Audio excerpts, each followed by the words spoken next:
Selamat malam teman-teman semua. Semoga teman-teman semua tetap berada dalam kondisi yang sehat ya.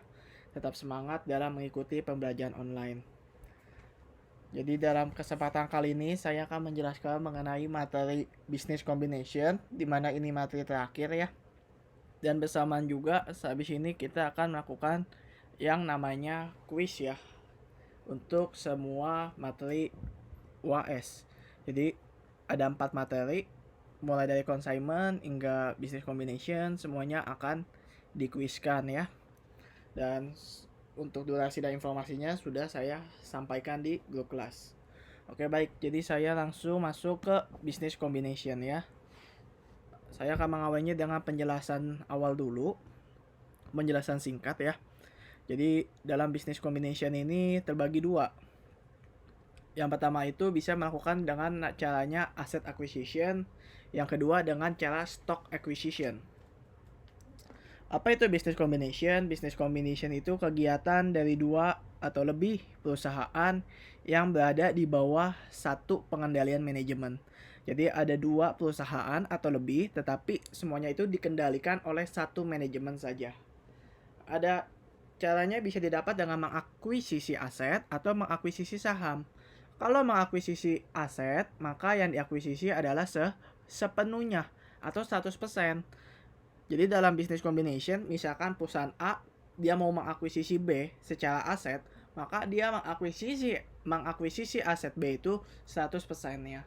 Yang diakuisisi apa? Yang diakuisisi adalah net asetnya, yaitu seluruhnya, baik asetnya maupun hutang-hutangnya.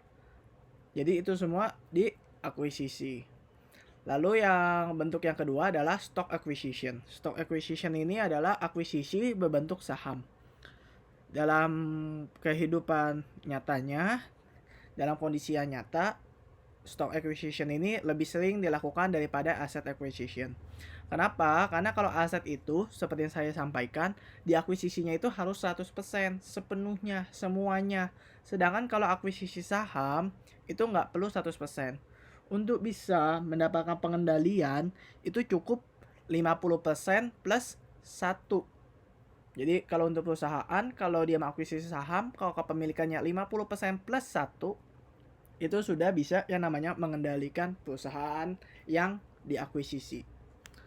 Lalu dari akuisisi sendiri itu pengklasifikasiannya terbagi menjadi 3. Yang pertama statutory merger.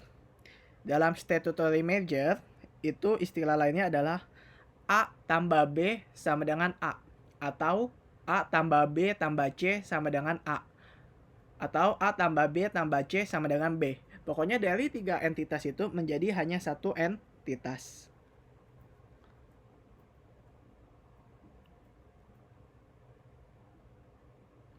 Dan dalam hal ini pengambil alihannya itu 100% ya. Dan belum tentu pemegang perusahaan yang lama, misalkan A tambah B tambah C sama dengan A, belum tentu pemegang atau pemilik perusahaan saham si B sama si C bakal memiliki kembali saham itu ketika perusahaan itu menjadi satu menjadi A, belum tentu. Lalu tidak ada perusahaan baru yang didirikan ya, karena A tambah B tambah C sama dengan A, maka nggak ada perusahaan baru yang didirikan. Dan hanya ada satu perusahaan yang bertahan, yaitu siapa? Yang mengakuisisinya. Jadi kalau A tambah B menjadi A, berarti hanya A yang bertahan. Si B-nya menjadi apa? Menjadi dibubarkan karena digabungkan langsung ke unit usahanya A. Lalu bentuk yang kedua adalah statutory consolidation. Jadi kalau statutory consolidation, ini dia mendirikan perusahaan baru. Jadi kalau A tambah B itu sama dengan C. Sama-sama mengakuisisi, cuma bedanya misalkan si A mengakuisisi B, A beli si B. Nah, kalau di statutory merger dia jadi perusahaan si A, jadi si pembeli. Tapi kalau A tambah B sama dengan C, itulah yang terjadi di statutory consolidation. Jadi dia mendirikan perusahaan baru. Lalu perusahaan yang lamanya dibubarkan. Jadi A tambah B sama dengan C. A yang lama dibubarkan, begitu juga dengan yang B juga dibubarkan ya. Lalu bentuk yang ketiga itu ada yang namanya consolidated financial statement. Maksudnya apa? Jadi baik si A maupun si B tetap terpisah. Jadi kalau yang statutory merger sama statutory consolidation ini akuisisi dari bentuk aset ya, akuisisi aset. Kedua ini akuisisi aset. Jadi harus 100%. Nah, kalau consolidated financial statement ini akuisisi saham. Ya, kenapa akuisisi saham? Karena dia ini konsolnya itu hanya di laporan keuangannya aja. Jadi kalau A tambah B, misalkan A mengakuisisi B, perusahaannya tetap A dan B itu sendiri. Jadi si A tetap ada, si B tetap ada. Hanya saja waktu laporan keuangan konsolidasi itu gabungan dari A dan B.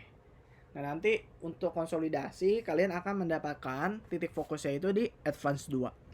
Nah, business combination yang di sini kita lebih berfokus pada asset acquisition ya, bukan stock acquisition. Jadi di sini fokusnya masih asset acquisition.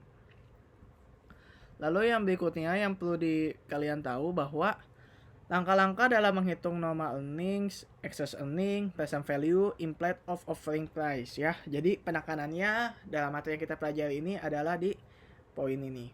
Langkah-langkah tersebut. Jadi ketika A, misalkan dia mau mengakuisisi net asetnya si B, dia akan menghitung dulu normal earnings-nya. Dia akan melihat estimasi earnings yang akan didapat dari si B. Lalu dia akan menentukan present value dari excess-nya itu untuk apa? Untuk yang namanya estimasi goodwill. Jadi ketika suatu perusahaan net asetnya misalkan nilainya 100 juta, belum tentu perusahaan itu dibeli dengan harga 100 juta. Bisa aja lebih. Dibelinya di harga 120 juta. Asetnya hanya 100 juta. Kok mau sih beli 120 juta? Ya karena prospek ke depannya. Prospek ke depannya bahwa perusahaan itu akan mengalami profit. Jadi kalau misalkan mengambil profit, dia mau si A berani bayar lebihan, istilahnya gitu. Membayar apa? Goodwill. Goodwill itu intangible asset ya. Lalu implied of offering price. Jadi berapa sih harga yang ditawarkan oleh si A? A berani nawar berapa ketika dia mengakuisisi B? Ingat di sini asset acquisition. Berikutnya saya akan masuk langsung ke langkah-langkahnya. Yang pertama, bandingkan dulu book value dengan fair value dari entitas yang akan diakuisisi. Jadi kalau teman-teman mau lihat nih, nah ini kan si Teko berencana melakukan penggabungan perusahaan dengan Ki. Jadi si T yang mau membeli Ki. Nah lihat, kita bandingkan dulu book value dengan fair value-nya ya. Kenapa perlu dibandingkan? Karena nanti fair value dari aset ini dapat mempengaruhi juga perkiraan laba. Kenapa terpengaruh? Contohnya gini, misalkan equipment. Kalau nilai fair value equipment lebih besar daripada nilai cost-nya, maka ketika menghitung depresiasi, otomatis depresiasinya menjadi lebih besar. Kenapa depresiasi menjadi besar? Karena cost-nya lebih besar. Sedangkan persentase penyusutannya sama. Lalu hitung normal earnings dengan cara net asset, yaitu net asset fair value. Jadi ini kan data fair value ya teman-teman ya.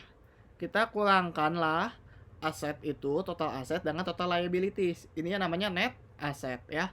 Total aset dikurang total liabilities. Dikalikan dengan return on asset. LOA yang mana? Nih kalau teman-teman mau lihat LOA yang ada yaitu yang ini. Return on net asset for industry 15% ya. Ini untuk menghitung normal earnings-nya.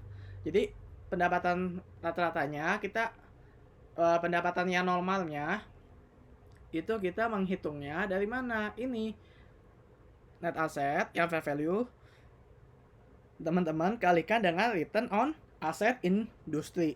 Nah, misalkan kita mau mengakuisisi perusahaan otomotif. Nah, maka return on asset yang dipakai adalah return on asset industri otomotif, bukan industri pangan. Karena nggak apple to apple ya antara otomotif dengan pangan. Jadi kalau mengakuisisi industri kosmetik, perusahaan kosmetik, maka yang dipakai ya return on asset ya industri kosmetik, jangan return on asset perusahaan maskapai penerbangan atau perusahaan pariwisata, karena tidak akan apple to apple. Jadi normal earnings-nya itu dihitung dari kita lihat net asetnya, kita kalikan dengan return on asset. Return on asset apa? Industrinya. Jadi secara rata-rata berapa sih tingkat pengembalian dari asetnya di industri tersebut gitu. Lalu hitunglah adjusted earnings. Kenapa mesti ada adjusted? Misalnya kayak gini nih ya. Kursus saya ini menunjukkan adanya perkiraan ya. Labanya berapa sekian-sekian. Nah, adjusted earning itu karena kita perlu adjust. Apa yang perlu kita adjust? Yang paling mudah itu ada depreciation. Itu udah pasti. Kenapa? Kalau fair value sama cost ya beda, maka depresiasinya juga beda. Karena apa? Metodenya kan sama. Misalkan mesin harganya 100.000, didepresiasi 4 tahun. Nah, kalau kita menilai mesin itu 120.000, depresiasinya kan tetap sama 4 tahun. Tapi beban penyusutannya akan bertambah sesuai dengan harga perolehannya. Lalu kejadian-kejadian luar biasa. Jadi hanya terjadi di tahun itu saja. Nah, itu yang perlu kita adjust ya. Kejadian-kejadian yang luar biasa yang hanya terjadi di tahun itu. Itu yang perlu kita adjust.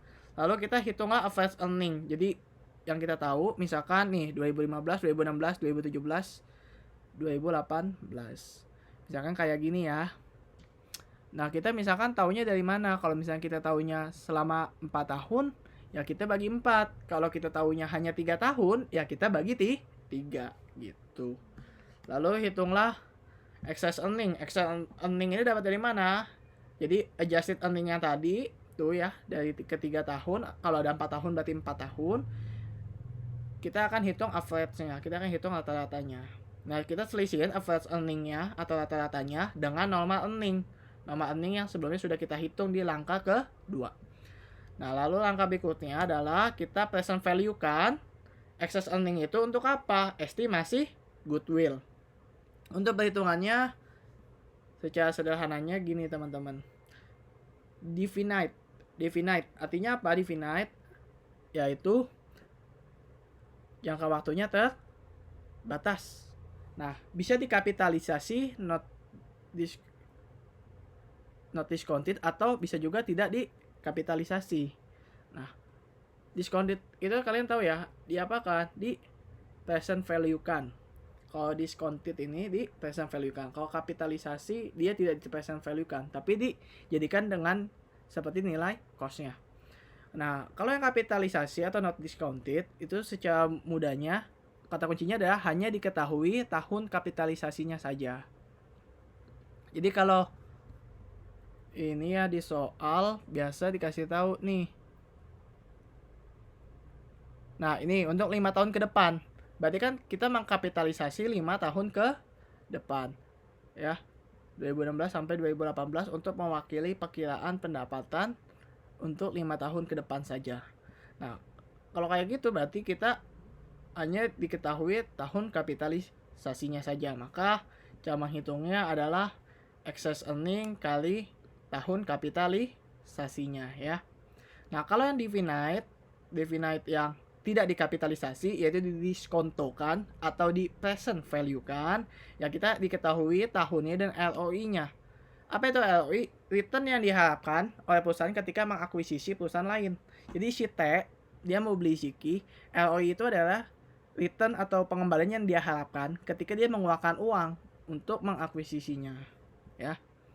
Nah, di advance, di materi ini yang kita bahas, penekanannya adalah di bentuk yang kedua ini. Discounted present value, menghitung PVIFA ya. Tapi bisa juga secara bentuknya, secara umum juga ada bentuk yang ketiga, indefinite. Tidak terbatas. Kenapa? Karena hanya diketahui ROI-nya aja, nggak dikasih tahu dikapitalisasinya berapa tahun. Jadi excess earnings dibagi ROI gitu ya teman-teman ya. Nah, tapi ingat kalau yang akan kita pelajari, kata kuncinya adalah bentuk yang kedua. Akan didiskontokan atau tidak dikapitalisasi, didiskontokan atau di present value kan, PVFA. Karena diketahui tahunnya dan ROI-nya. Nih, cara menghitungnya excess earnings yang tadi kita dapat sebelumnya kita kalikan dengan PVIFA. Nah, lalu berikutnya kita jumlahkan estimasi goodwill. Estimasi goodwill yang mana? Ini langkah ketujuh, present value dari excess earning. Estimasi goodwill dengan fair value net asset untuk mengetahui implied offering price-nya. Jadi seperti itu ya teman-teman ya untuk pendahuluan awalnya. Oke, baik ya. Saya kira nggak perlu berlama-lama lagi, kita langsung masuk aja ya ke dalam soalnya.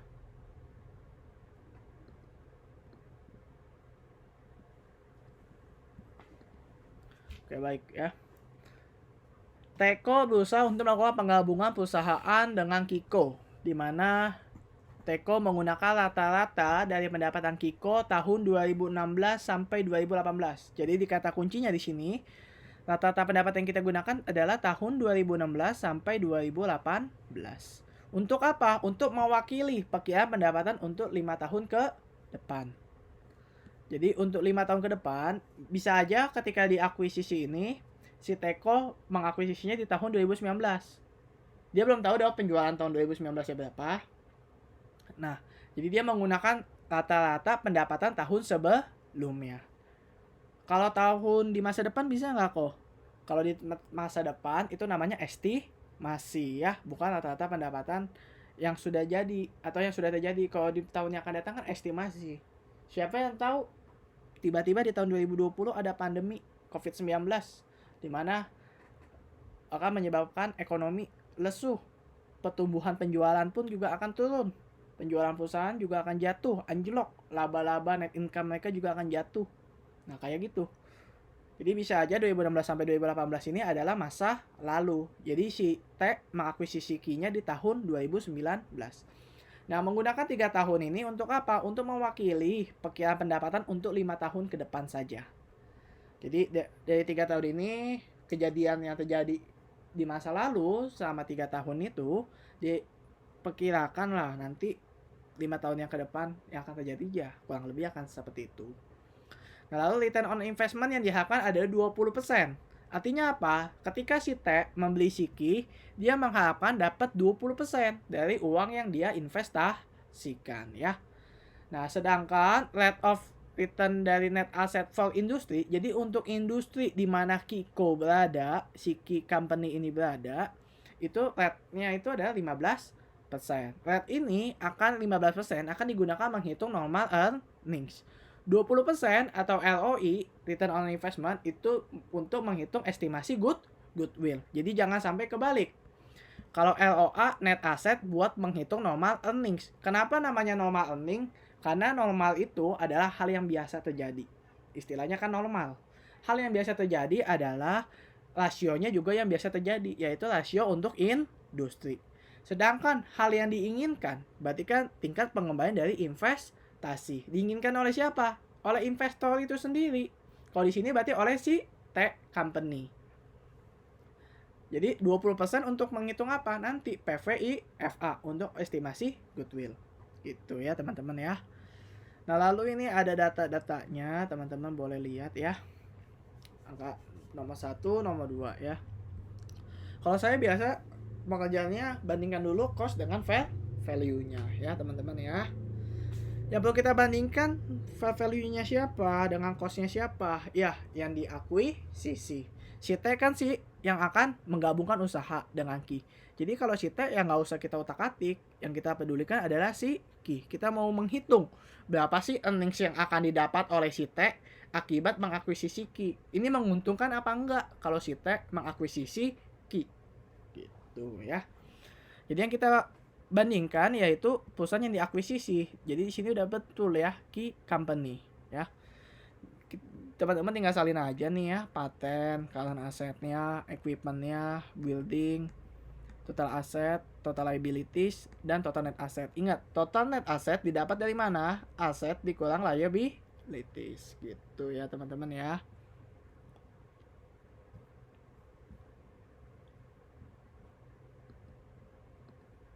Ini nggak pakai, saya hapus aja. Jadi teman-teman bandingkan cost yang dimiliki oleh si Q company dengan fair value-nya ya. Patennya tetap sama 50. Kan asetnya 215. Lalu equipment-nya 165. Bisa teman-teman lihat sendiri ya, 270, 700 dan 350. Nah, artinya apa? Ada penurunan dari 400.000 menjadi 350.000. Ketika mengakuisisi si T company mau beli si Q, dia pakai percaya book value-nya. Ini jadi jangan cost ya. Mungkin istilah yang lebih tepatnya adalah book value ya, teman-teman ya. Nah, jadi ketika si T mau mengakuisisi Q, yang dia pakai adalah fair value. Dia nggak mungkin pakai book value. Kenapa? Bisa aja si Q bohong. Ya dong. Bisa aja si Q membesar-besarkan aset yang dimilikinya, membesar-besarkan laporan keuangannya supaya terlihat menarik gitu. Jadi si T pasti otomatis menggunakan fair value atau nilai wajar. Di sini kita lihat kalau kalian aset dia bilang apa? Turun 35.000 gitu. Biasa ya, teman-teman ya. Nah, yang penting ini fix aset. Kenapa? Karena fix aset ini akan berpengaruh ke depresiasi atau penyusutannya. Kalau nilai kosnya bertambah, otomatis beban penyusutannya ikut bertambah. Karena kan metodenya sama. Persentase penyusutannya pun juga sama. Nah, teman-teman bisa lihat equipment dari 150.000 ke 165.000 naiknya berapa? Usahakan pakai persentase aja ya. Kecuali kalian aset. Kalau kalian aset kan nggak ada pengaruhnya ya. Nah, kalau equipment sama building itu ada pengaruh, sebaiknya kalau fix aset sebaiknya pakai persentase. 10% dapat dari mana? Teman-teman gampang, 165 dikurang 150 kan 15.000 ya. 15.000 dibagi book value-nya 150.000 kali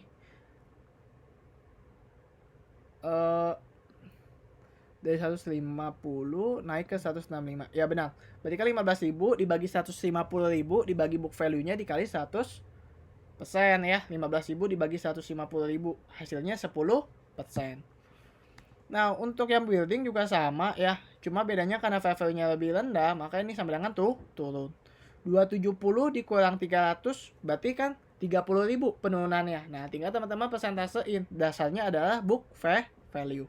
Jadi selisih ini kan 30.000 ya, penurunannya 30.000. Nah, persentasenya adalah 30.000 selisihnya dibagi nih book value-nya 300.000 dikalikan 100%. Hasilnya adalah turun 10%. Gitu ya, teman-teman ya. Nah, lalu kita balik nih, dia minta menggunakan rata-rata pendapatan Kiko tahun 2016 sampai tahun 2018 ya. Jadi habis fair value teman-teman boleh hitung dulu aja adjusted earnings-nya. Normal earnings-nya nanti dulu juga boleh. Nah, kita hitung ya teman-teman semuanya.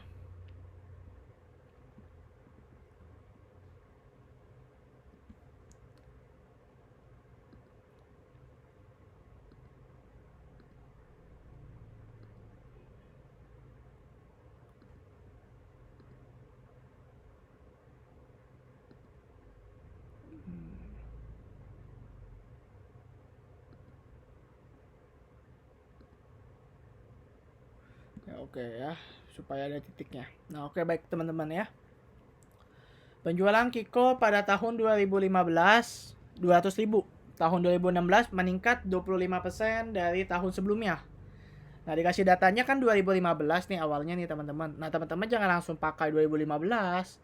Teman-teman jangan langsung tak kecoh pakai angka 2015 ya. Tapi teman-teman lihat nih, dia rata-ratanya dia pakai mana? Jadi data 15 ini belum tentu dipakai. Kita lihat menggunakan rata-rata dari pendapatan key company tahun 2016 sampai 2018. Jadi yang kita pakai tahun berapa? 2016 hingga tahun 2018. Gitu ya, teman-teman ya. Nah, kita lihat dulu dari penjualan salesnya ya. Tahun 2015 kan 200.000.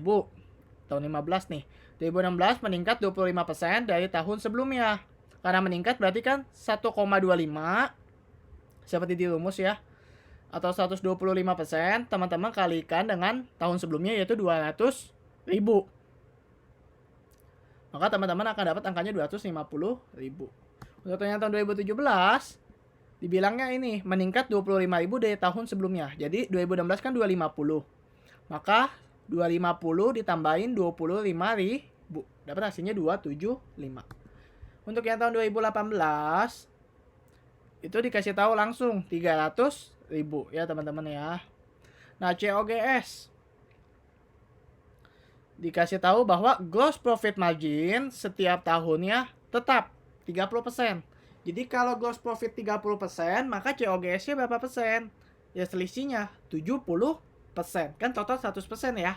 Karena gross profit-nya dibilangnya tetap, jadi dari tahun 2016 sampai 2018 tetap, maka kita pakai angka yang tetap ini. Yaitu berapa? Gross profit-nya yaitu tetap sebesar 30%. maka COGS-nya 70%. Jadi teman-teman bisa lihat nih di rumusnya, 70% dikalikan dengan sales, yaitu 250.000 untuk COGS ya.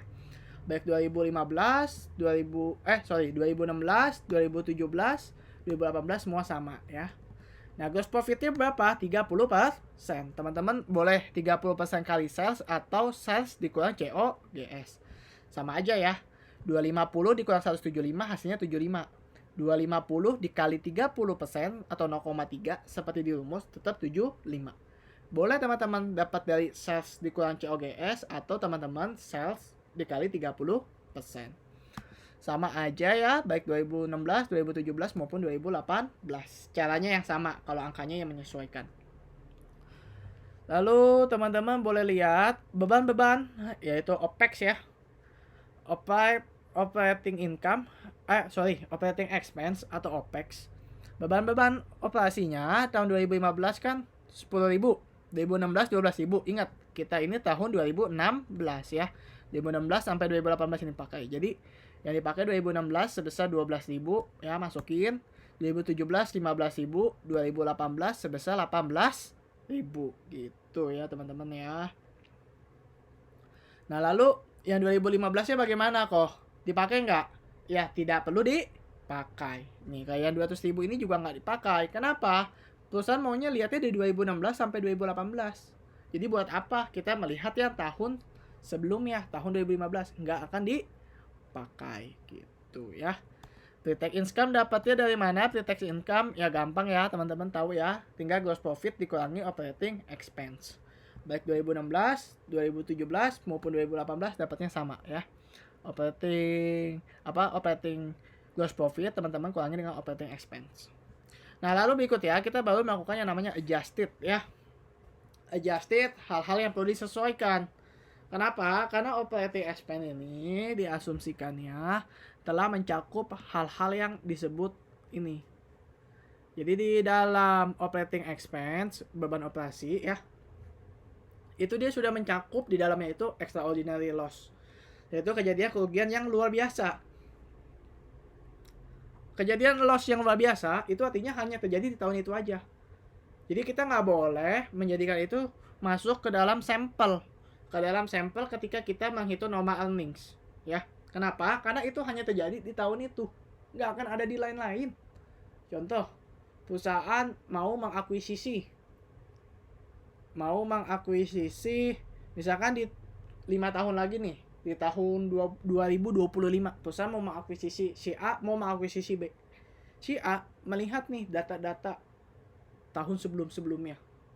Nah, ketika melihat di tahun sebelum-sebelumnya, kalau ada kejadian misalkan kayak COVID kayak gitu ya, lalu ada kejadian perusahaan kena tuntutan hukum, itu kan namanya extraordinary loss. Akan terjadi di tahun ini, tapi tahun depan belum tentu itu akan terjadi lagi. Dan besar kemungkinan hanya terjadi sekali saja, nggak akan pernah terulang kembali. Karena itu kita harus adjust, kita harus buang.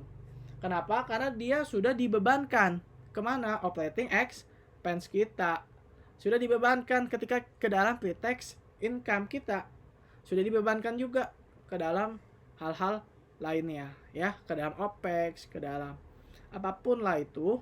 Nah, artinya apa? Pre-tax income kita menjadi lebih kecil karena ada kejadian atau beban yang luar biasa ataupun keuntungan yang luar biasa.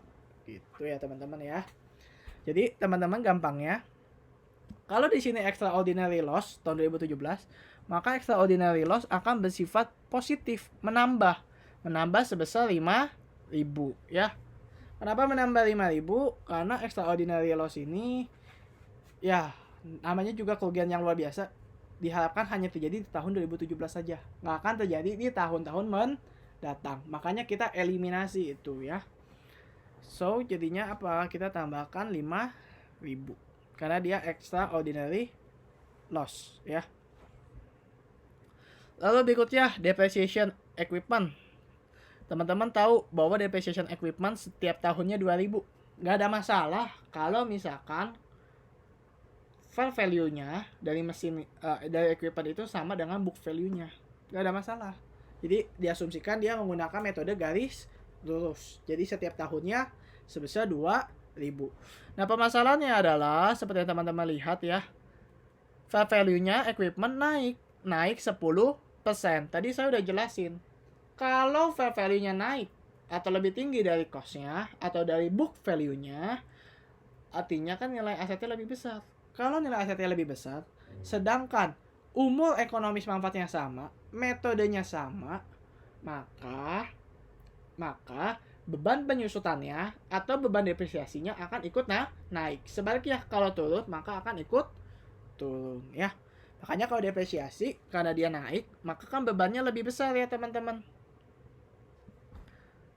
Ketika bebannya lebih besar, maka pre-tax income kita akan menjadi lebih kecil. Maka kita harus bersifat negatif. Kenapa? Karena dia naik. Depreciation equipment kita akan lebih besar. Ketika depresiasinya lebih besar, akan menurunkan tingkat pre-tax income ya. Makanya di sini saya bilang carinya pakai persentase aja, perubahan dari book value ke fair value. Jadinya kan gampang ya. 10% teman-teman kalihin 2000. Jadi minus 200. Semuanya setiap tahun 2016, 2017 dan 2018. Nah, berikutnya juga sama, depresiasi building. Cuma bedanya fair value-nya turun. Kalau nilainya lebih kecil, otomatis nilai penyusutannya juga lebih kecil. Kalau beban lebih kecil ya, karena kan fair value-nya turun, artinya ketika menghitung beban depresiasi atau beban penyusutannya lebih kecil. Kalau beban lebih kecil, maka pre-tax income akan bertambah. Maka di sini bersifat positif. Nah, turunnya 10%, berarti sama ya, 3.000 kita kalikan 10%. Maka kita tambahkan 300 tahun 2016, 2017 dan 2018.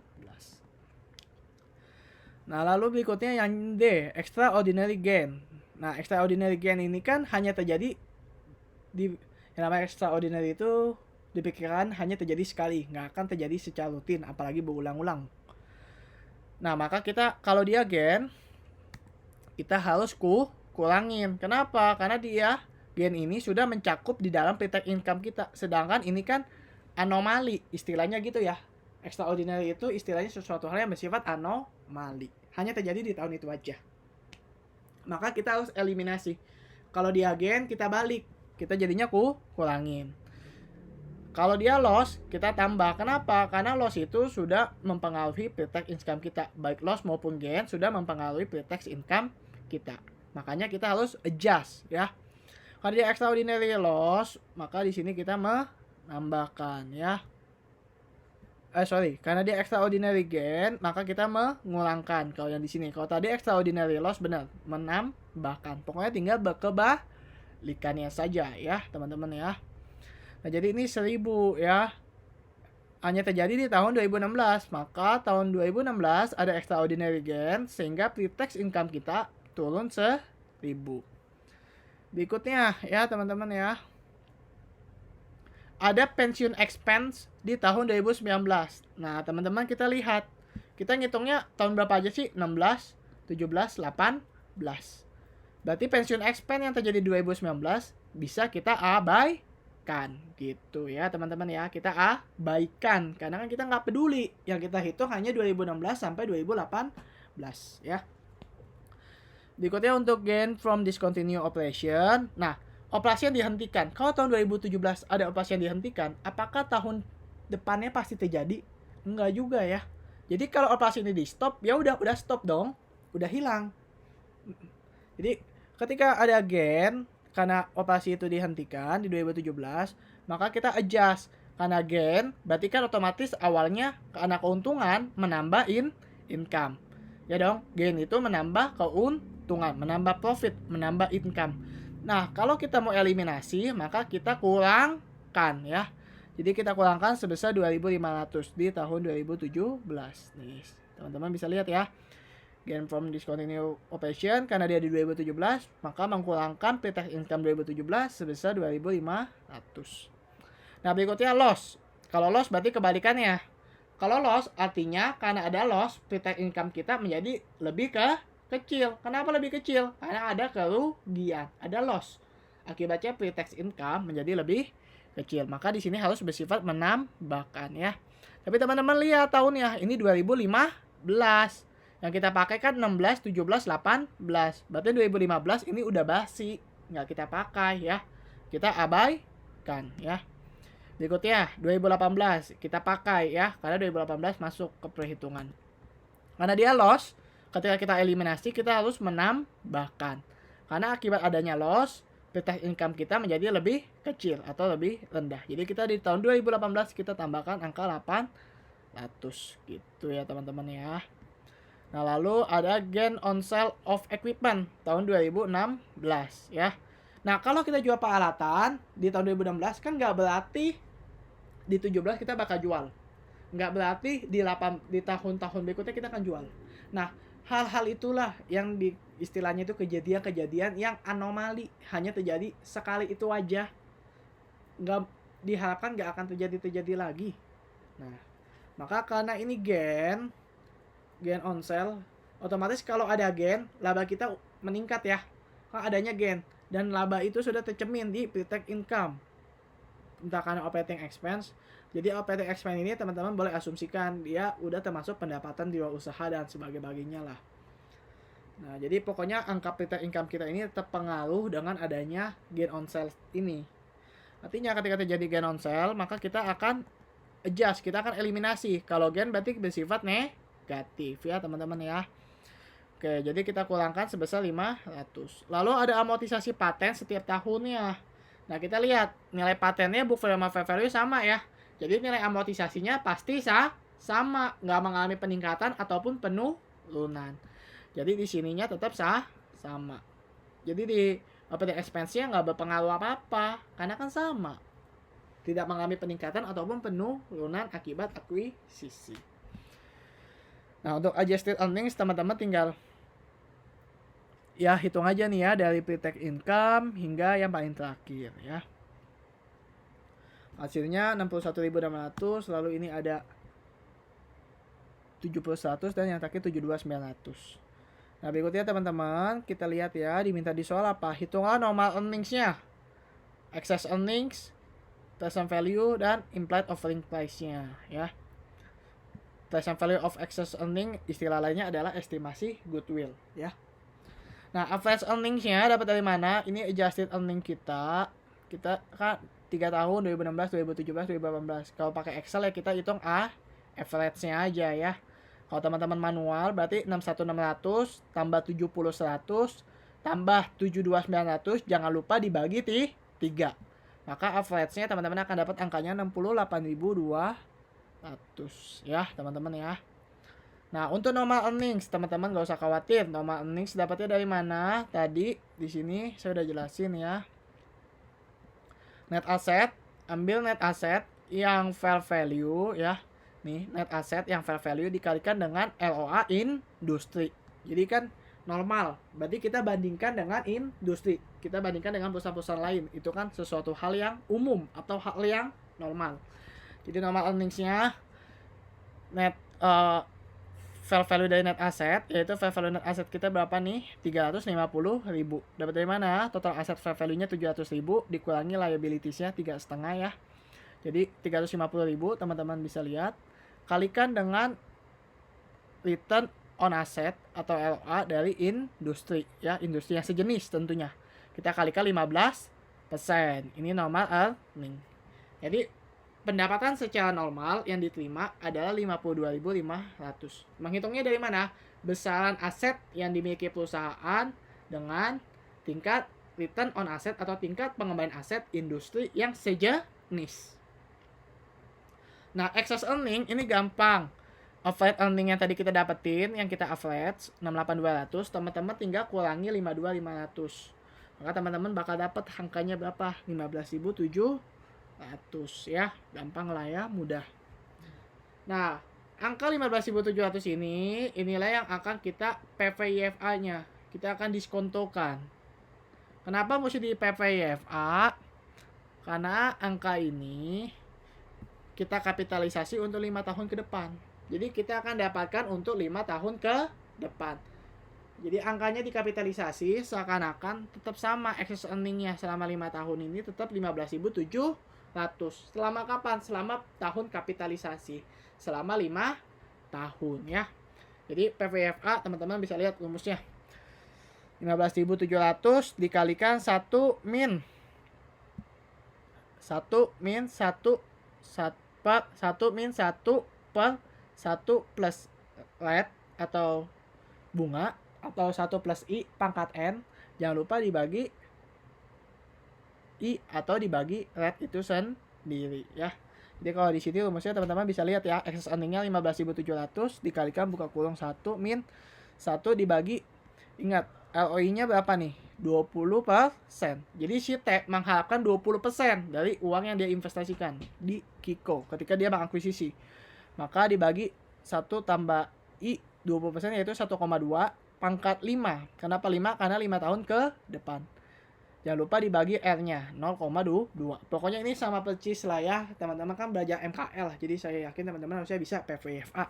Nah, teman-teman juga yang mengambil Advance 1 ini kemungkinan juga lagi ngambil Inter 2. Dimana di materi Inter 2 ketika menghitung leasing itu juga ada yang namanya PPIFA ya. Ada kan PPIF dan PPIFA. Jadi saya rasa teman-teman harusnya paham. Teman-teman lagi dapat materi MKL, lagi dapat juga materi intermediate yang leasing ya. Nah, lalu jangan lupa PV of excess earning-nya udah, berarti berapa harga yang akan ditawarkan oleh si tech company buat mengakuisisi Ki. Dia berani berapa? Istilahnya lu berani beli berapa gitu. Nah, present value dari excess earning atau goodwill, ini nama lainnya goodwill ya, present value dari excess earning atau goodwill, yaitu kemungkinan pendapatan yang akan didapat, dia berani kapitalisasi ke modal, yaitu 46953. Dapatnya dari yang tadi ya, PVFA. Teman-teman tinggal tambahin fair value dari net assetnya itu sendiri. Nih, dari yang ini. Ya, fair value net asset ya, 350.000. Maka dia berani mengakuisisi perusahaan itu sebesar 396.953. Inilah harga yang akan ditawarkan T kepada Ki ketika dia ingin mengakuisisi semua miliknya Ki. Ya si Ki lumayan lah, karena kan net aset dia cuma 350. Kenapa kita pakainya net aset bukan total aset? Karena keterangan di soal mintanya normal rate-nya itu dari net asset ya. Karena normal rate of return-nya net asset, maka ROI-nya juga kita gunakan net asset. Kalau di sini teman-teman nggak usah bingung. Kenapa? Karena untuk implied offering price kita selalu menghitungnya dari excess earning ditambahkan net asset ya. Jadi estimasi goodwill kita tambahkan dengan fair value net asset kita. Kenapa pakai net asset? Karena ketika akuisisi aset 100%, perusahaan nggak cuma beli asetnya, tapi beli liabilities-nya juga. Nggak adil dong kalau nggak dikurangi liabilities, berarti perusahaan ada nombok untuk hutang-hutangnya. Jadi seolah-olah si Ki ini sudah mengoffset ya. Seolah-olah mengoffset hutang-hutangnya dengan aset-aset yang ia miliki. Jadi net asset itu selisih dari aset dikurang liabilities. Jadi net asset sendiri sama dengan yang namanya equity atau ekuitas ya. Itu. Nah, sedangkan untuk normal earning itu teman-teman lihat dia mintanya dari mana nih. Kalau net asset ya net asset. Bisa aja dia mintanya return on total asset ya. Kalau total aset berarti teman-teman pakainya yang mana? Pakainya yang 700.000 ya. Nah, jadi seperti itu ya teman-teman dalam memperkirakan normal earnings-nya yang terjadi. Kalau dia pakainya return on total asset, maka yang dia pakai adalah 700.000. Tapi di sini kan dia tulisannya return on net asset, bukan total asset. Kalau net asset berarti aset yang sudah dikurangi liabilities. Nah, ini untuk problem 3-nya. Kalau teman-teman ada yang bingung, kurang paham, silakan ditanyakan di grup ya. Tapi semoga teman-teman bisa lah ya, nggak usah ditanyakan dulu, karena teman-teman sehabis menyaksikan video ini, teman-teman harus fokus ke kuis ya. Jadi kuis saya adakan di minggu ke-6. Tujuannya supaya saya bisa melihat atau memetakan kemampuan kalian. Kalian nanti jeleknya di mana sih? Nggak bisanya di mana? Dan itulah yang akan kita bahas, kita fokus di pertemuan terakhir di materi yang cukup sulit bagi kalian. Itulah mengapa kuis saya mencakup 4 materi ya. Mulai dari consignment hingga business combination. Oke, tanpa perlu berlama-lama ya. Kayaknya nanti kalian juga bosen takutnya dengan video saya mulu. Jadi kita langsung masuk aja ya ke problem 4-nya ya teman-teman ya. Biar kalian juga nggak bosen mendengarkan saya. Oke, untuk problem 4-nya. Jesco ingin mengakuisisi Kensco pada awal tahun 2020. Berikut adalah informasi yang diberikan oleh Kensco selama tahun 2017 sampai 2019. Bla bla bla bla. Yang ditanya sama ya. Nama earnings-nya, excess earning-nya, present value-nya, dan implied offering price, harga yang berani ditawarkan oleh Jesco kepada Kens Company. Oke, kita mulai ya. Kita bandingkan dulu asetnya, cost dengan value-nya ya.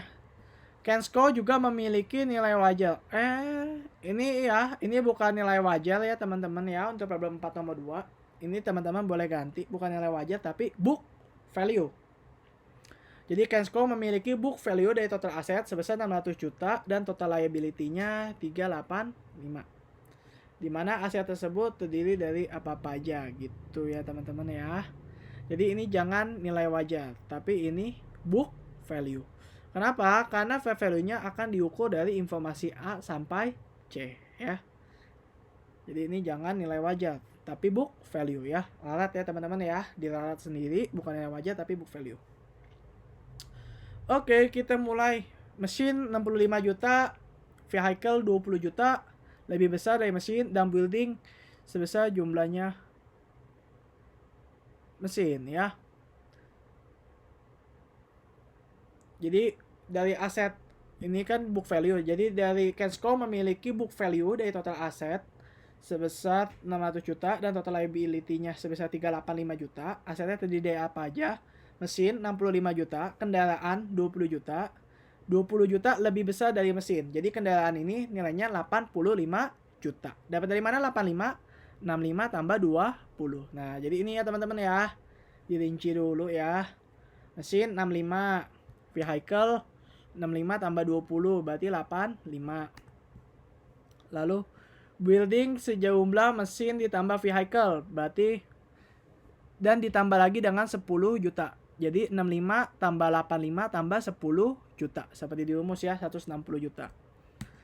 Lalu land-nya di sini kasih tahu ya, 140 juta. Sisanya merupakan jumlah dari intangible asset yang terdiri dari copyright dan trademark dengan perbandingan masing-masingnya 7:8.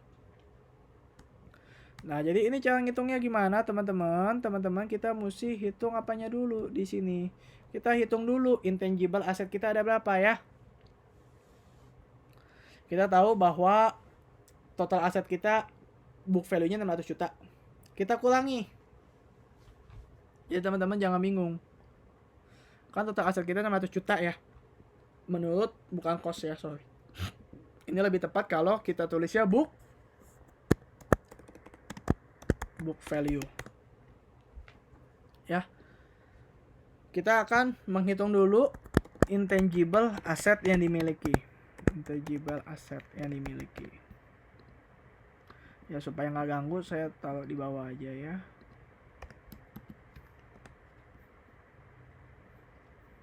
Oh, saya pakai itu. Ya baik-baik. Oke, intangible asset ya. Dapatnya dari mana? 600 juta nih total aset kita ya teman-teman. Tinggal kita kurangi dengan trademark.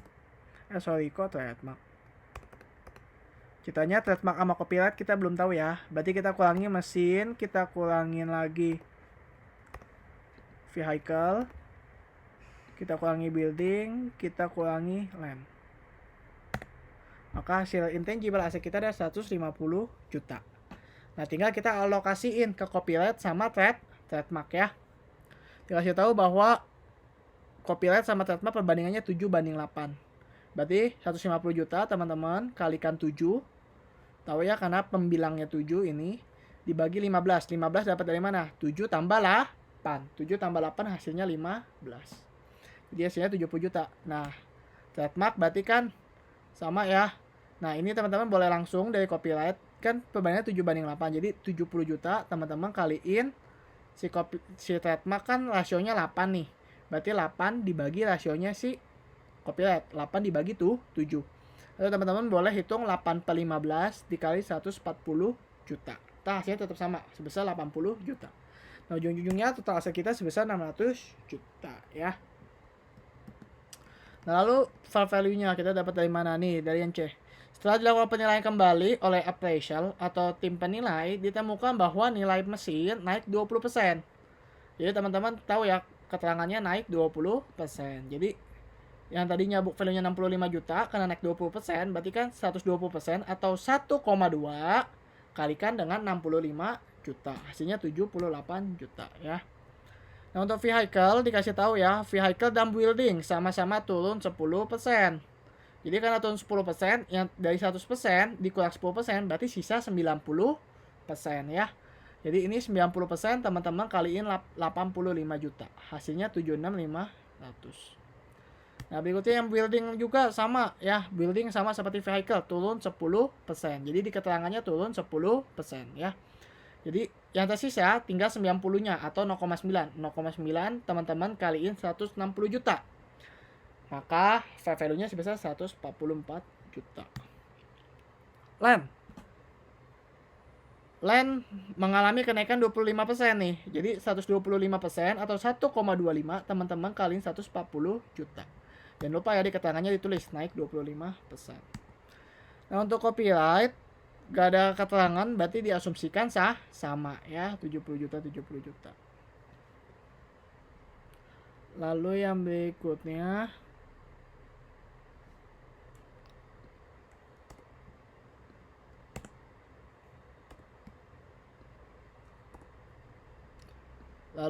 adalah yang belum apa nih? Trademark ya, nilai trademarknya naik 15%. Maka teman-teman gak usah khawatir, caranya mudah, 115% atau 1,15 teman-teman kaliin dengan book value-nya 80 juta. Hasilnya 92 juta. Pengaruhnya kemana? Pengaruhnya ke amortisasi. Baik trademark maupun copyright akan diamortisasi. Tapi karena copyright sama, nggak ada pengaruh. Kalau land, nggak ngaruh kemana-mana. Karena land nggak didepresiasi. Sedangkan kalau mesin, vehicle, building ini akan pengaruh ke nilai penyusutannya ya. Nah, sebetulnya dari angka ini teman-teman bisa lihat total net assetnya ya, mulai dari book value maupun fair value. Yang kita pakai adalah yang fair value ya. Maka kita akan teman-teman bisa langsung setelah tahu net asset dari fair value, yaitu total asetnya 635, kita kurangi dengan liabilities-nya. Liabilities-nya berapa nih? Di sini 385 juta. Nggak ada di keterangan ya. Apakah ada pengulangan atau tidak? Berarti kita asumsikan liabilities-nya sama dengan book value-nya, yaitu sebesar 385 juta ya. Maka total net asetnya tinggal teman-teman selisihin total aset dikurang total liabilities. Jadi net aset ini sama dengan equity. Sebesar 250.500.000 ya. Nah, dari sini dari angka ini sebetulnya teman-teman bisa langsung dapat normal earnings-nya. Kan kita udah tahu fair value net asset kita 250.500. Tinggal teman-teman kaliin return dari industri itu. Mana nih? Excess earning dengan tingkat rate of return yang dibutuhkan adalah 20%.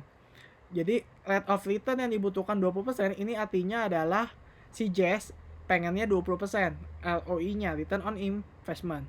Jadi ini buat si investor itu sendiri, si Jazz. Nah, sedangkan kalau normal earning kan lihat dari industri yang sejenis. Nah, dan tingkat pengembalian normal dari net aset industri sejenis adalah 18%. Ingat kata kuncinya net aset ya. Kalau di sini kata diganti total aset, maka teman-teman nggak boleh 250.500 teman-teman kaliin 18%, nggak boleh. Kalau total aset berarti 635.500 nih total aset, teman-teman kaliin 18% ya. Nih, rate-nya 18%. Kalau misalnya ini total aset. Tapi karena ini net aset, basisnya nih yang saya blok. Karena dia net aset, jadi kata kuncinya adalah net asetnya yang fair value. Pokoknya semua yang dipakai kalau akuisisi itu selalu pakai fair value. Ya, ingat, bukan book value, tapi fair value. Jadi total net asetnya 250.500 ya teman-teman, bisa lihat 250.500 karena nih tingkat pengembalian normal dari net aset, bukan dari total aset. Ingat, kalau net aset berarti yang kita pakai net aset ya. Maka 18% kali 250.500 hasilnya 45.090.000 ya. Nah, tadi intangible asetnya kan kita udah pakai ya. Nah, oke, jadi berikutnya langsung aja ya ke pre-tax income-nya ya. Ini langsung dikasih tahu, enak nih, nggak usah capek-capek kayak tadi dari sales revenue. Jadi ini langsung pre-taxnya. Tahun 2017 nih, Jesco ingin mengakuisisi, berikut ada informasi yang dipakai ya. Jadi yang dipakai tahun 2017 hingga 2019. Nah, pre-tax income-nya untuk tahun 2017 250 juta. Jadi teman-teman tinggal masukin angkanya 250 juta. Untuk tahun 2018 20% lebih besar dari tahun 2017 atau lebih besar dari tahun sebelumnya. Karena 20% lebih besar, jadi 120% atau 1,2 nih seperti teman-teman lihat rumusnya ya. 1,2 teman-teman kaliin dengan 250 juta ya. Karena nih dibilangnya 20% lebih besar. Jadi 1,2 kali 250 juta 500 ribu. Jangan lupa ya teman-teman ya, 250 juta 500 ribu. Hasilnya besar 300 juta. Sorry, 1,2 dari tahun sebelumnya. Berarti 1,2 teman-teman kaliin 250 juta. Nggak pengaruh ya ke net aset ya, sorry. Jadi pre-tax income-nya 250 juta teman-teman kalikan dengan 1,2. Karena 20% lebih besar dari tahun sebelumnya. Nah, yang 2019 kan dikasih tahu ya, 25 juta lebih banyak daripada tahun 2018. Tinggal teman-teman tambahin aja. 300 juta tambah 25 jadinya 325 juta ya. Lalu berikutnya nih, terdapat beberapa informasi terkait pre-tax income karena kan akan mempengaruhi pre-tax income ya. Terdapat extraordinary loss tahun 2017 sebesar 25 juta. Jadi kita harus offset dulu, kita adjust ya, kita eliminasikan extraordinary loss ini. Karena dia loss, otomatis pre-tax kita menjadi lebih kecil. Karena kan mengakui loss ini, mengakui extraordinary loss. Karena ini hanya, seperti tadi saya bilang, hanya sekali saja terjadinya, nggak akan terjadi secara rutinitas, maka kita eliminasi. Tadinya kan udah dimasukin di dalam pre-tax income, kita eliminasi maka bersifat menambah, bersifat positif. Jadi untuk tahun 2017 akan bertambah 25 juta ya. Nah, lalu yang berikutnya gain from discontinued operation ya, tahun 2019. Jadi ingat, gain ini sudah include di dalam pre-tax income kita. Jadi gain ini awalnya sudah ada di pre-tax income 2019. Sedangkan kejadian ini hanya sesekali terjadinya. Maka kita harus eliminasi. Kalau gain karena dia sudah menambah, berarti kan laba kita menjadi lebih besar. Maka kita untuk eliminasinya kita turunkan atau kita kurangkan atau kita kurangin ya. Kita minus sebesar ini berapa gain ya, gain from discontinued operation 150 juta, maka akan mengurangi pre-tax income kita di tahun 2019 sebesar 150 juta gitu ya teman-teman ya. Nah, sedangkan untuk beban amortisasi 25 juta terjadinya ini 25 juta per tahun, dimana amortisasi copyright 20% dari total amortisasi dan sisanya trademark ya. Jadi kita langsung dulu, saya akan langsung dulu ya Kak, amortisasi trademark.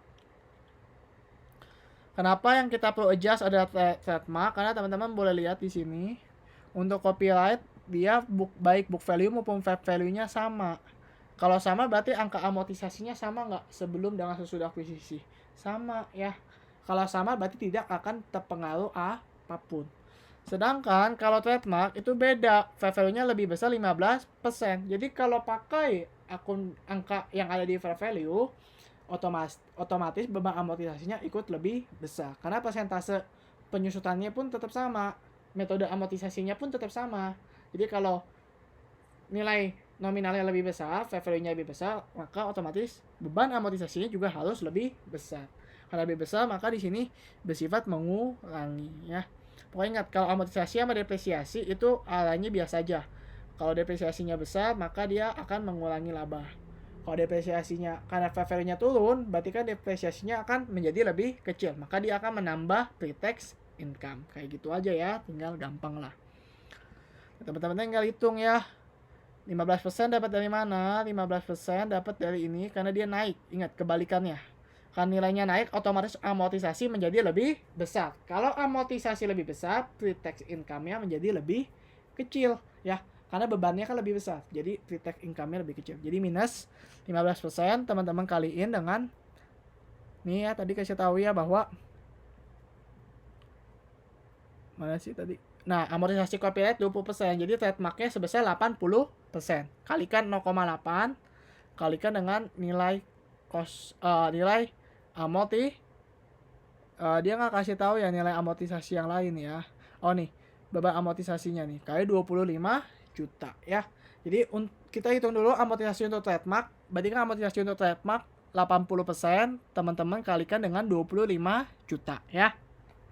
Setelah 80% dikali 25 juta, teman-teman kaliin nih 15%. 15% dari mana nih? Naik 15%. 80% itu kan karena proporsinya ya. 20% copyright, 80% trademark. 25 juta yang ini ya. Total beban amortisasi 25 juta. Nah, kalau amortisasi depresiasi itu pengaruh ke semua tahun ya. Jadi dia mengurangi pre-tax 2017, 2018 dan juga 2019. Berikutnya teman-teman bisa lihat sendiri ya depresiasinya. Nah, total depresiasi sebesar 96 juta terdiri dari mesin, vehicle, dan building. Jadi ya teman-teman buat vehicle dulu yang pertama. Nih, vehicle di sini apa? Mengalami penurunan ya. Kalau turun, otomatis beban penyusutannya akan lebih kecil. Karena beban penyusutan yang lebih kecil, laba kita akan bertambah ya. Jadi ini bersifat positif karena dia mengalami penurunan 10%. Nah, teman-teman gampang ya, tinggal hitung rasio aja perbandingan. Karena vehicle itu mesin vehicle building 5, 10, 15, berarti kan perbandingan untuk vehicle itu angkanya adalah 10. Nah, ini kan kalau di total 5 tambah 10 tambah 15 kan 30 ya. Nah, teman-teman bisa lihat 10 per 30 dikali 96 juta dikali ke penurunannya 10%. Jadi dia menambah 3.200.000 baik 2017, 2018 maupun 2019. Ini yang vehicle ya teman-teman. Untuk yang building, dia juga sama nih building. Turunnya 10% ya. Nah, berarti caranya gimana? 0,1. Kenapa? Karena turunnya 10%. Karena dia turun, otomatis akan menambah pre-tax income ya. 0,1 teman-teman kalikan dengan angka perbandingannya. Rasio untuk building itu 15 ya nih ya, kursus saya. Kalikan 15, teman-teman bagi 30 totalnya. Kan ini total 3 ini 30. Kalikan 96 juta. Maka teman-teman akan dapat angkanya 4.800.000 ya, sama semua. Dari 2017, 2018, 2019 semuanya 4.800.000. Nah, berikutnya kita ke mesin ya. Mesin ini dia mengalami kenaikan fair value dibandingin book value-nya dia naik 20%. Otomatis beban penyusutannya ikut naik. Kalau beban penyusutannya naik, pre-tax income menjadi lebih kecil. Karena pre-tax income-nya lebih kecil, maka di sini bersifat negatif ya. Ingat, dia naiknya 20%, maka ini 0,2 sesuai persentase atau bobot perubahannya. Kalau 20% ya 0,2, kalau 10% 0,1, kalau 30% ya 0,3 ya. Jadi 0,2 teman-teman kalikan dengan rasionya si mesin yaitu 5 bagi 30 kalikan 96 juta. Nah, teman-teman akan dapat angkanya 3.200.000. Sama ya semua 2017, 2018, 2019. Tadi amortisasi trademark udah saya jelasin. Nah, teman-teman tinggal adjust ya. Pre-tax income dari pre-tax income hingga amortisasi trademark. Dari B15 ke B21. Nah, ini teman-teman tinggal adjust ya. Kalau ditambah ya tambah, kalau negatif ya berarti mengulangi. Nah, berikutnya teman-teman kita akan hitung average earning ya. Jadi adjusted earnings tahun 2017, 2018, 2019 akan kita tambahkan dan kita bagi 3. Karena ada 3 tahun ya. Kita bagi 3. Kita hitung nilai rata-ratanya. Jadi average earningnya 251.800 ya.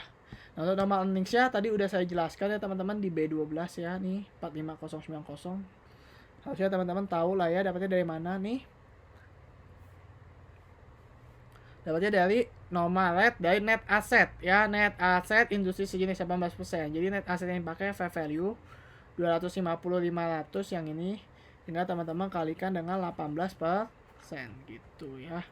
45090. Sedangkan average kita 251. Besar banget ya.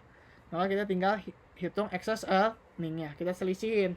Dapat hasil excess earning-nya 206.710.000. Kita akan diskontokan, kita akan hitung present value dengan menggunakan rumus PVIFA.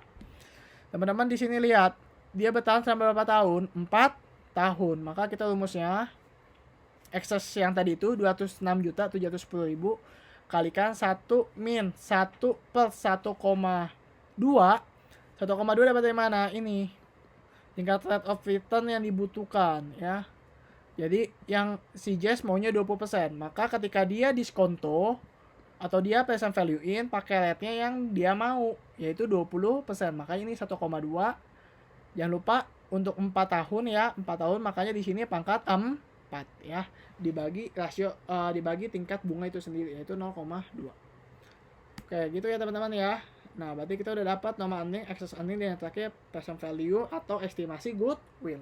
Nah, yang terakhir implied offering price-nya dari estimasi goodwill, tinggal teman-teman tambahin total fair value net asset 250.500. Jadi kalau secara aset harganya si Kenzi ini hanya 250 juta doang. 250 juta 500 ribu. Tapi kenapa banyak perusahaan yang mau mengakuisisi lebih mahal daripada nilai asetnya? Contohnya perusahaan-perusahaan startup ya kayak Gojek. Itu kalau dihitung asetnya nggak nyampe itu triliunan ya. Seandainya dia punya gedung kantor, nggak mungkin asetnya triliunan. Tapi kok nilai valuasinya bisa triliunan? Ya karena melihat firm value atau nilai perusahaan ya. Bisa juga dari lamalan atau estimasi pendapatan yang akan diterima perusahaan di masa yang akan datang gitu ya. Nah, jadi ini total fair value net assetnya hanya 250.500, tinggal teman-teman tambahin fair value net asset, berarti harga belinya kalau melihat nilai wajar dari net asset yang dimiliki yaitu 250.500. Kita tambahin dengan goodwill kita 535.117.323, maka implied offering price-nya 785.617.323.